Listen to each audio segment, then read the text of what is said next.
Keir Starmer survives the vote on his welfare reforms in Parliament, but he suffers a fairly big rebellion amongst Labour backbenchers, the biggest of his first year in office. And he's had to junk a large chunk of what he was proposing to do. So what went on in Parliament today, and what does it mean for Keir Starmer for his next few years? We'll discuss on this episode of the BBC's daily news podcast, Newscast. Hello, it's Adam in the Newscast studio, and I can hear Chris dashing into the Newscast studio at Westminster. Oh, are we eavesdropping? Hi, it's Chris. You're on. We're recording right now. Brilliant. Good. So I just watched you doing the 10 o'clock news, and you were in full on, this is a historic day in Parliament mode. Now, I think I know the answer to why you were doing that, but just explain to newscasters why sort of you went to that level today. Because I found myself with this sort of being transported back to Brexit. Well, yeah. I mean, firstly, all that stuff where, you know, you and I first started podcasting together with Laura and Keir and all of that, and those sort of Brexit nights of just extraordinary kind of jeopardy and everything just playing out in public. And then a little more recently, 3 years ago, shortly after I started this job, when, you know, we went through 3 prime ministers in a handful of months. And I'm not saying we're quite in either of those stages. This is, you know, one night around one bit of legislation. But the parallel was one where a government was transparently not in control of events. That's the parallel. And what garnishes it with a sort of extra dollop of extraordinary is that there were circumstances that added up to explain more obviously why those examples we were giving in the past during the Brexit years and more recently ended up happening for the various people in charge at the time. And those circumstances were not entirely in their control. I mean, not least, you know, do they have a mandate? Do they have a majority? You know, Keir Starmer's got both of those things. And yet this still happened, which is in sort of news terms and then dissecting why and what the implications are terms is really interesting. And of course, that will play out over the next few days, the next few weeks. But let's just focus on a few key points today in a slightly random order, because that's what we like to do when it's all unfolding at 10 o'clock at night when we're recording this episode. So the actual result itself. So, there was 2 results. There was the vote on the rebel amendment, which was being pushed by Rachel Maskell, the backbencher. That was never going to go through. And there was always going to be like a clump of Labour MPs who voted for that and rebelled against the government. So that happened first. But then the big event was the so-called second reading, which, as we've said quite a few times, is the first time Parliament votes on the substance of the bill. And there was a rebellion. What size was it? Well, actually, you know what? I haven't got that. Was it 49? Something like that. But I think you've got the 49. numbers in front of you. I haven't got the numbers. You're doing big picture. 49. Yeah, which is big. But the thing is, I'll tell you why I haven't got the numbers. It might sound slightly slapdash that I don't have the numbers. The curiosity was that by the time we got the second big U-turn, which was when Sir Stephen Timms, the Work and Pensions Minister, stood up in the Commons at about 5:30 and basically said all of that row about the 2 tiers, the fear from some opponents that why is it legitimate that a current recipient of the personal independence payment might get payment X and somebody with exactly the same circumstances and condition the other side of November of next year would get a smaller amount of money. How is that possibly fair? That was the rolling, recurring concern of a lot of Labour MPs over the last 24 hours. At 5:30 tonight, Sir Stephen binned that as well. They junked that as well. And so from that point on, it wasn't that the vote was irrelevant, but it was very clear to me that the jeopardy around it had gone because the vast majority of the big ticket concerns, I'm not dismissive of the concerns that those who still rebelled made, but it had been sort of dealt with. And so it then became less about the jeopardy of the vote and the numbers, although we can look at the numbers, and as I say, they're not small, and more about what the perception of defeat, because that's exactly what Downing Street thought was going to happen this afternoon, or at least they feared it could, led after a blitz of phone calls that Angela Rayner, the Deputy Prime Minister, and others had made to lots of potential rebels, felt that they had to take another big step. That what they'd done last Friday wasn't big enough. Yeah, and I was going to say that as we did our sort of jumping around the timeline, that moment at 5:30 where Sir Stephen Timms, who is one of the DWP ministers and who's the one who's going to be leading this review of how the whole PIP system works, which was going to come in as the sort of third stage of this, when he announced to the House of Commons that the government was pulling like the very kind of the middle core bit of the bill, which was the changes to PIP. I thought that was the most significant moment, because a government sort of having to make policy on the hoof like that at such a big moment, and have the minister announcing it at the dispatch box. And then I was just watching your piece on the 10 o'clock news, and the reaction of the Labour MPs, like one who'd gone out to go and eat a banana. And then in the time she'd scoffed a banana, the government had junked the biggest bit of its reform. Yeah, and so just to walk you through, certainly from what I was told by various sources in and amongst all sides of this. So you had that U-turn last week. It was big, and it was acknowledged to be big even by the big critics of the bill. And that was the U-turn saying, just referring back to what you said a minute ago, that current claimants were not going to lose anything as a result of these changes. It would only be people joining the PIP system, the Personal Independent Payment System, after November 2026. They would have the new kind of tougher regime for getting it. Yeah, and the view fairly early on was that would satisfy plenty of Labour MPs, but not all. Over the weekend, there was, from various folk I was speaking to, people were saying, is it 30, 40, 50 Labour MPs who are probably still not happy? Then the government decided that yesterday, on Monday, Liz Kendall, the Work and Pensions Secretary, would set out the plan. She would give an additional statement on top of the one that she then gave on Tuesday, setting out what the government was wanted to do. In other words, it was a reassurance exercise. It didn't work. And then Monday night, I'm talking to lots of folk. In fact, when I dashed off from the last edition of Newscast, and people were saying, you know what, it's going to be quite close, this. And I thought, that's interesting. And then I was speaking to people inside government doing their own number counting, and they acknowledged the numbers had gone up. I was told at lunchtime the number was perhaps around 55. Now, that's high, but it's still a reasonable distance off 80-ish, which is where you'd probably need to be as rebels to win. And then we got to about 4:30, and I heard from right in the centre of government that it was in the 70s. They thought it was in the 70s. Danger zone for That them. is far too close for comfort. You know, even if you have overcounted, double counted, and all the rest of it, that is far too risky.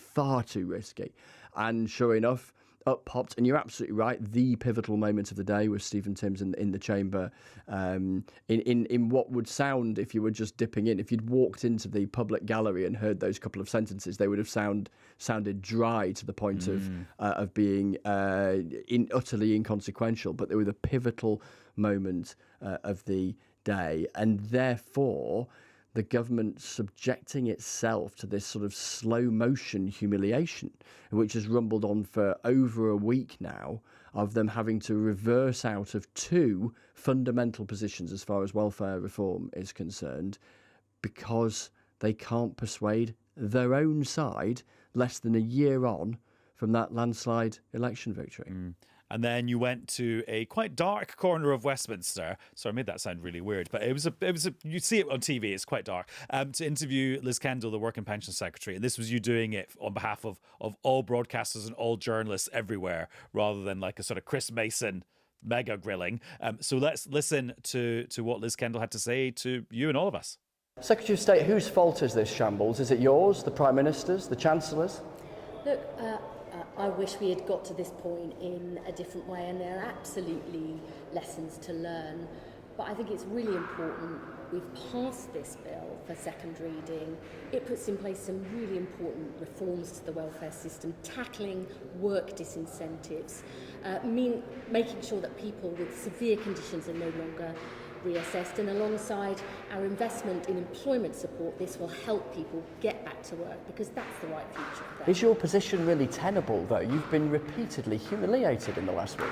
You know, I think listening is actually a strength in politics, as indeed it is in life, and I'll continue to listen to colleagues. You want to carry on?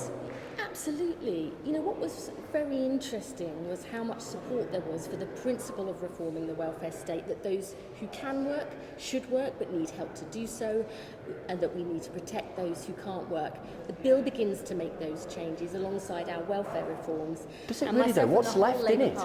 Well, there's some really important changes to universal credit, raising the standard allowance for the first time above inflation since the 1970s. It's a really important change.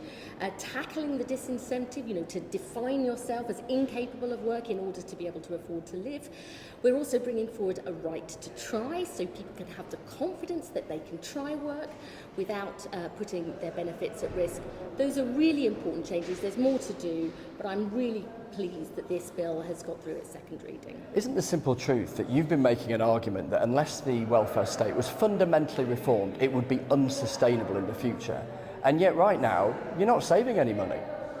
Do you know, I think that by getting rid of those sort of perverse incentives in the system, getting more people into work, giving people a right to try so they've got the confidence to try work and take the plunge, those things will begin to get more people into work and get the benefits bill on a sustainable footing. But that's tiny compared with what you were hoping for. No, I think that these changes that we will make, especially providing employment support. Look, when we were last in government, the disability employment gap fell and fell and fell. It stalled under the Tories. They scrapped the New Deal for disabled people. We are now putting back in place really important employment support. And that's really important because those who can work should work, but they often need help to do so, and that's what this Labour Party is for. Haven't you bluntly found out tonight that even with a whopping majority, the Labour Party is just not willing to fundamentally take on reforming the welfare state? You're tinkering around the edges. The things you really wanted to do are in a skip. They're dead. They're buried. Welfare reform is always difficult because it touches on the lives of millions of people. But we need to make changes because too many people have been written off, are left to a life on benefits when being in good work is so important, not just for their living standards, but for the sense of dignity and self-respect that good work brings. And because we know good work is so good for mental health, Labour's historic mission is to get more people into good work, and that is what we're starting to deliver. How would you describe the Prime Minister's authority tonight? I think people are 100% behind a Prime Minister They're who not, though, are secured they? the first Labour government in 14 years. They know they They've were humiliated him over and over again. They were elected on a mandate for change. You know, there are definitely lessons to learn from this process. I certainly will do that, and I'm sure my colleagues will too. What's the key lesson to learn? We have agreed on the principles of reform here. We need to make changes to the system, and tonight's vote begins to make a start. A final thought then, what is the key lesson to learn? Because let's be frank, you've been in politics for a long time, I've reported on it for a long time. This has been an unedifying week for the government. Welfare reform is always really difficult, and perhaps especially for Labour governments. It's something we care passionately about, but I'm absolutely clear that the public wants to make sure those who can work must work. They need support to do that. We need to protect people who can't work. We need to begin to get the benefits bill on a more sustainable footing so it lasts for generations to come. That's what the Labour Party stands for. It's been a bumpy time tonight, but we've passed second reading and we're going to go forward together. Secretary of State, thank you. Now, part of me watched that and I thought, do you know what? People will say, oh, this is a real humiliation for Liz Kendall. Then I remembered she was the kind of right of centre Blairite candidate in the Labour leadership election that Jeremy Corbyn won by a landslide. So she knows what it's like to lose in a quite bad way. Completely. And I've known Liz Kendall for many years. We had a very pleasant chat just off the camera before we started. And to her credit, she was willing to take several questions. Of course, she knew that it's my duty on a night like this to put some pretty tough and blunt questions because she is in a pretty tough and difficult situation right now as a central character in this chaos, frankly. But she's not the only character. There's the Prime Minister in the mix. There's massive implications for the for the Chancellor off the back of this, for the whole government's direction, etc., etc. So, yeah, no, she was willing to appear in front of the cameras and willing to take some pretty blunt questions and to try, from her perspective, have a crack at answering them. And then I'm kind of duty bound to ask you what this means for Keir Starmer's authority, which has kind of become like our cliche question as we've been discussing this story for the last 10 days or so. But I think what gets me, and it goes back to where we started with you making the Brexit analogy, which is we have got used to in British politics over the last decade that, actually, when something of this scale goes wrong, maybe a chancellor would get sacked. Maybe a chief whip would be pushed out of the cabinet. Actually, maybe a prime minister would set a timetable for their own departure.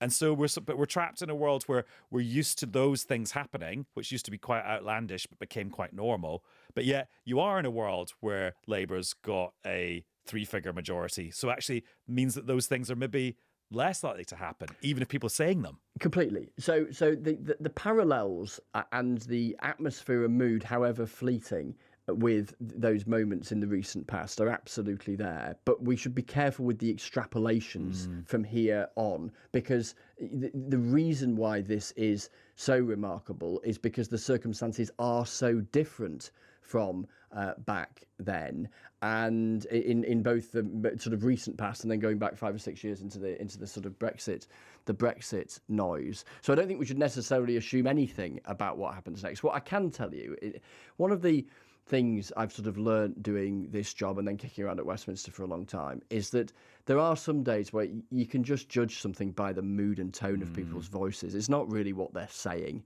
it's the way they're saying it, it's their demeanour.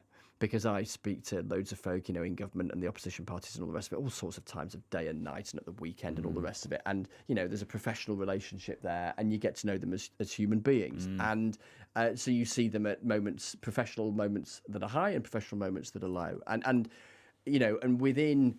And to the great credit of lots of people on all political sides, they are almost always willing to take those calls, whatever the circumstances, and that's on a human level to their credit. What I detect having some of those conversations this evening is, and this is no revelation, but they're bruised, they're reflective, they're pensive, they're clearly thinking, how did this happen? How have we contributed to this happening? From Keir Starmer's perspective, you're a year in, you come into politics quite late in life, you're a year into this extraordinary majority, you've got hundreds of MPs, you can't possibly know them all. Some of them grumbled that they don't really know him at all, but then he's got, Donald Trump and lots of other people to get to know. You've got Labour representing parts of the country as either never represented before or hasn't represented before for a very long time, and with that comes pressures and instincts and arguments and ideas that a Labour leader has probably not been subjected to before. You have this incredibly noisy and busy international agenda, and then you have a very unforgiving electorate at home, and that then gets channeled through and reflected in the arguments of MPs. I was talking, Adam, we were reflecting on Brexit and Boris Johnson and the recent years. I bumped into a relatively long-standing MP as I walked through Parliament tonight, not a Labour MP either, who said, the thing is, this person said,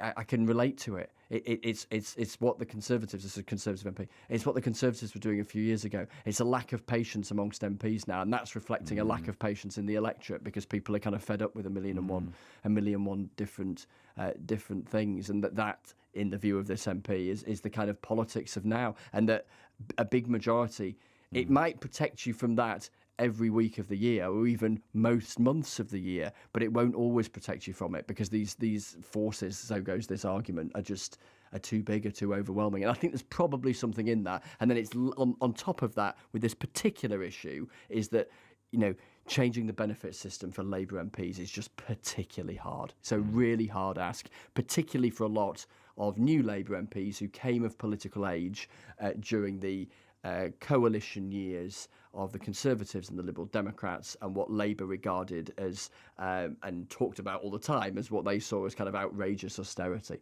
and that politicised a lot of the current generation of Labour MPs. So for them to then be asked to do something that they feel has parallels with that is something that a lot of them felt was unconscionable, and hence they were willing to kind of cross this Rubicon so early on and stand up to a Prime Minister who is probably the single most important individual alongside those around him in getting them to Parliament in the first place. But then equally, Keir Starmer and Rachel Reeves et al. Will be quoting this email that's just landed from the Institute for Fiscal Studies in all our inboxes saying, working age health-related benefits, the bill is rising from 36 billion in 2019 to 52 billion last year, and without reform is forecast to rise to 66 billion by the end of this decade. Yeah. Right, Chris, you've got to go and do Radio 4, and if you miss them, I will get in so much trouble.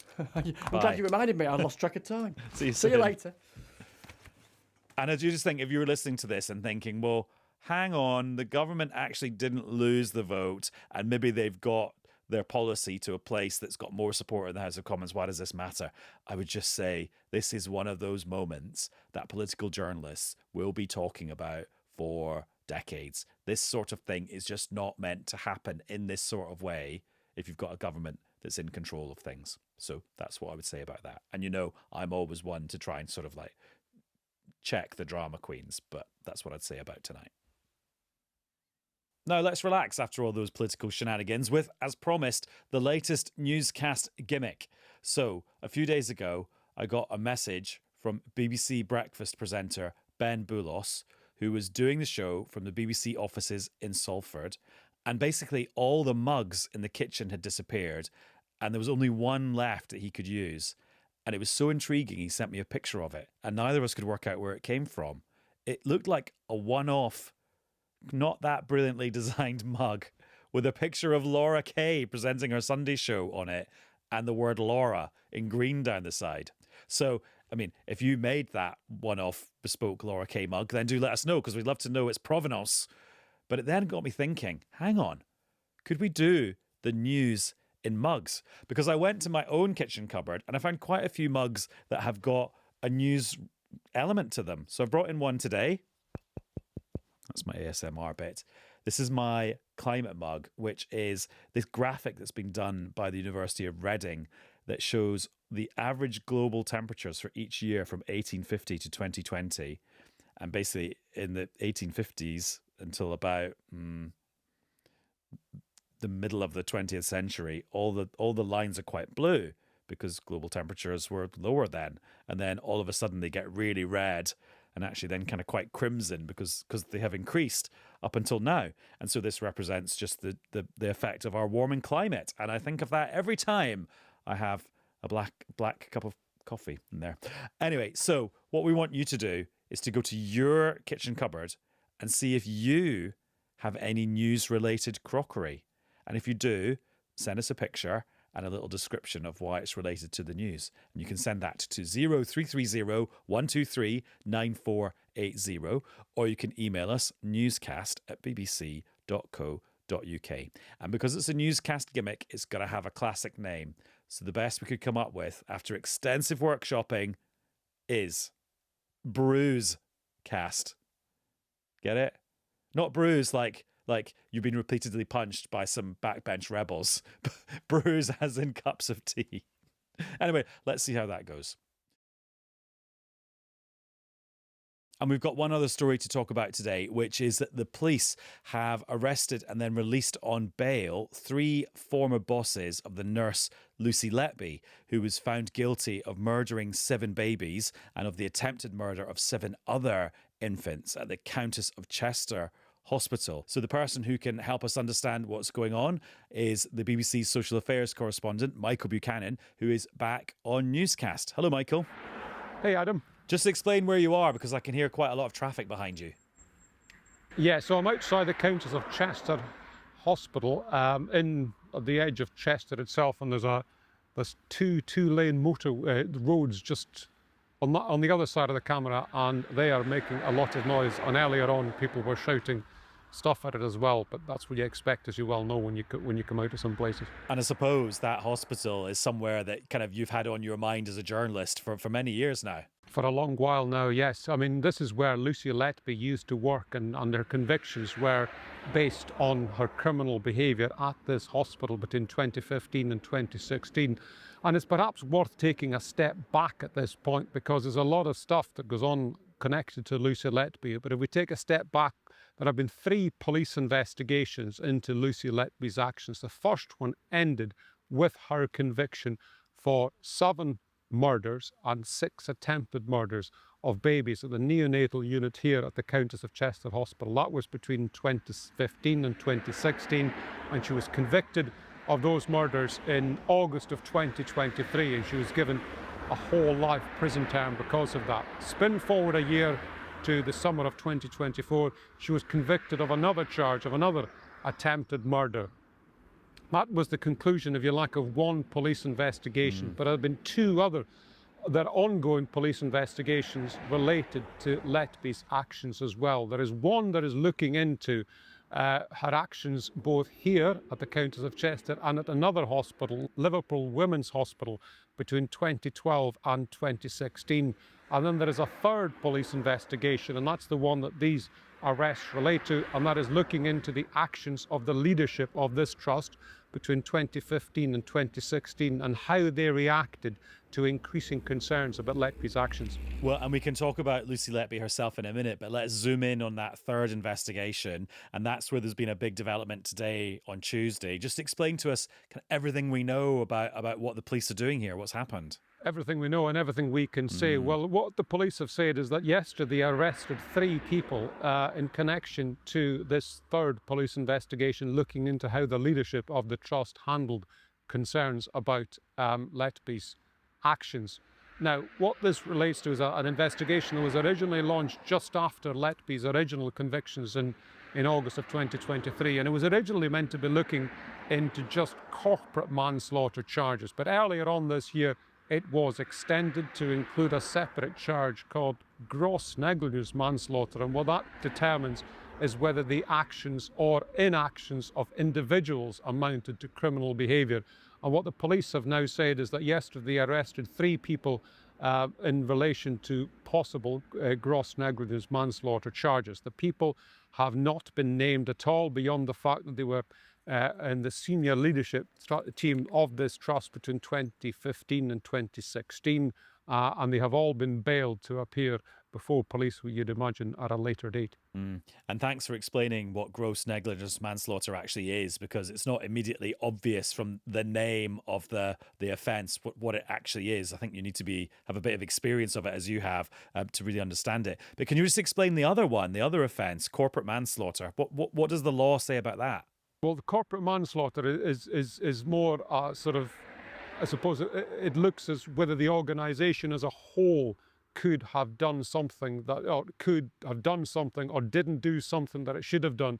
And that typically leads to, if it leads to any charges at all, it typically leads to a fine if the person who is guilty of corporate manslaughter, or the entity, I should say, who is guilty of corporate manslaughter is found guilty, it would lead to a fine.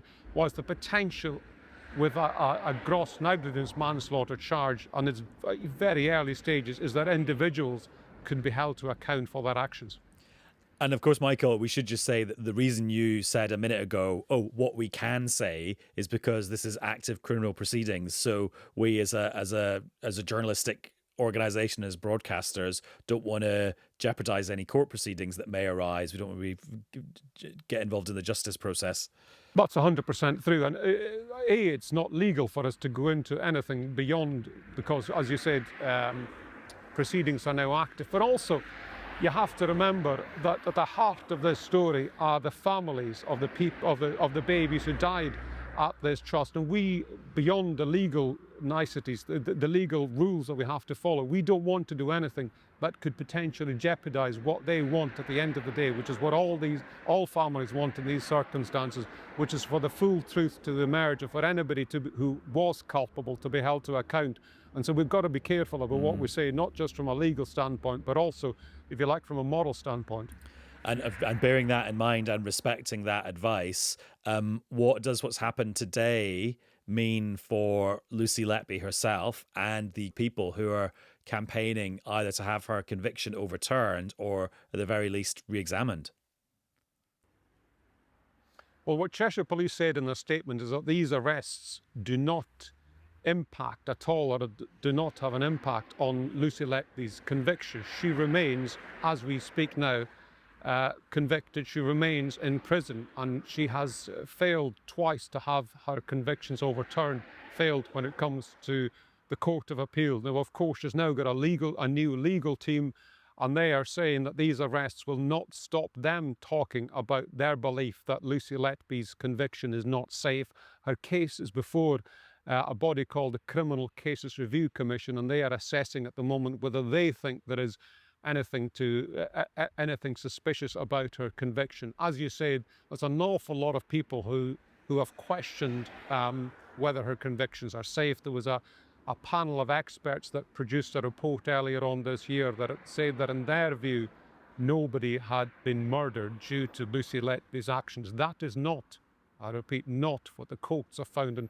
And bear in mind that the courts, the jury at Manchester Crown Court sat for many, many, many weeks and months listening to all the evidence, and they concluded that she had murdered these babies. But as you say, there is a lot of debate about it at the moment, and it's before the Criminal Cases Review Commission. And have we had any comment from the people that run the organisation you stood in front of, the Countess of Chester Hospital? Well, the Countess of Chester say what they've said for a number of months, to be fair to them, which is they wouldn't be appropriate for them to comment due to the ongoing police investigation. I've told you that Lucy Letby's new legal team have said that these arrests will not stop them from commenting on what they say is her innocence, and the families of the victims of Lucy Letby have not commented on these arrests at the moment either. Michael, thank you very much. No worries. See you soon, Adam.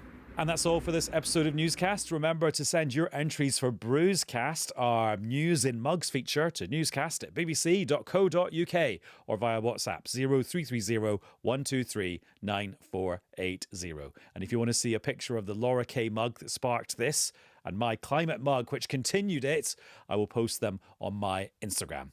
And I will give you a new episode of Newscast to listen to very soon. Bye.